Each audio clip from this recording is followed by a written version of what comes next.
Hello, আজ আমি তোমাদের দেখাবো একটা টিস্যু দিয়ে তোমরা কি করে ফুল মেকআপটা কমপ্লিট করবে। তো টিস্যু দিয়ে এখানে ভালো করে প্রথমে মুখটা মুছে নিতে হবে। তারপরে মুছতে মুছতে যাতে গালের ছাল চামড়া সব উঠে যায়, আর এখানে ঠোঁটটা ভালো করে মুছতে হবে যাতে ঠোঁটটার থেকে চামড়া উঠে গিয়ে পিঙ্ক কালার একটা চলে আসে। এটাই হবে তোমাদের ঠোঁটের লিপস্টিক। তারপরে ভালো করে টিস্যুটাকে নিয়ে গালফালগুলো ভালো করে মুছে নিতে হবে। চোখটাকে ঘষে ঘষে এমন মুছতে হবে যাতে চোখের মণিটা বাইরে বেরিয়ে চলে আসে, নাহলে কিন্তু আইলাইনার পরতে পারবে না। তারপরে দেখো এই নিচটা পড়তে পড়তে নিচে কাজল হয়ে যাবে, যে আমি কাজলটা এইভাবেই টিস্যু দিয়ে পরেছি। তারপরে চোখের ওপরটা মুছতে মুছতে এখানে আইলাইনার হয়ে যাবে।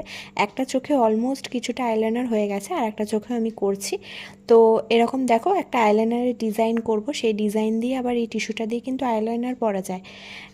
মোটামুটি আইলাইনারটা পরা হয়ে গেছে। তো এখানে আমি আইব্রোটা ড্র করব। তো দেখো কিভাবে আমি টিস্যু দিয়ে আইব্রোটা ড্র করছি। আর এই দেখো আমি এখানে একটা টিস্যু দিয়ে কি সুন্দর একটা মেকআপ করে নিয়েছি। আমার মেকআপটা তোমাদের ভালো লাগলে লাইক কমেন্ট শেয়ার করে দিও। টাটা।